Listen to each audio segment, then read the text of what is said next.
সুদেষ্ণা, বলো আজকে মানে আগের দিনের এক্সপিরিয়েন্সটা একটুখানি শুনি, শেয়ার হচ্ছে করো, সবাই কি বললো, হচ্ছে কতক্ষণ টিকলো মেকআপ শুনি। আগের দিন তো খুব ভালো এক্সপিরিয়েন্স, মানে বিয়ে বাড়িতে ঢুকতে না ঢুকতেই সবাই একদম মানে খুব ভালো রিভিউ দিয়েছে, মানে কেউ এরকম নেই যে কোনো মানে নেগেটিভ কথা বলেছে, বা প্রত্যেকে সুন্দর বলেছে প্রত্যেকে। আর মেকআপ স্টের যেটা বিষয় সেটা হচ্ছে পরের দিন আমি শ্বশুর বাড়ি এসে 3টের সময় মেকআপ 24 ঘন্টা মানে ধরো ঘষে ঘষে আগের তুলেছি দিনকে রীতিমতো, হ্যাঁ। তো মানে আর আমি ইনফ্যাক্ট ওই বান নিয়ে ঘুমিয়েওছি আগের দিন, তো মানে অ্যাজ ইট ইজ যেরকম করেছে সেরকম ছিল। অ্যাজ ইট ইজ, তাই তো এবার আর হ্যাপি আজকেরটা ছিলে?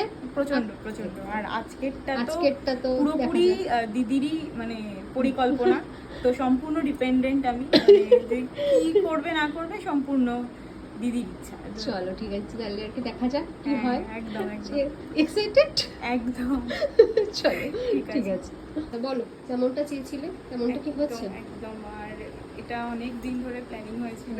আমি ফার্স্টে চাই মানে হয়নি আর কি, মানে ফার্স্টে ফুল স্লিভস তো চাইনি, তারপর দিদি বললো না সুদেষ্ণা তুমি এটা করো, তারপরে ফাইনালি দিদির কথা শুনে করলাম, প্রচন্ড মানে পছন্দ হয়েছে, খুব মানে মানে একদম হ্যাপি, একদম হ্যাপি, সুপার হ্যাপি তো একদম বিয়ের দিনের মতো। বিয়ের দিনের মতো।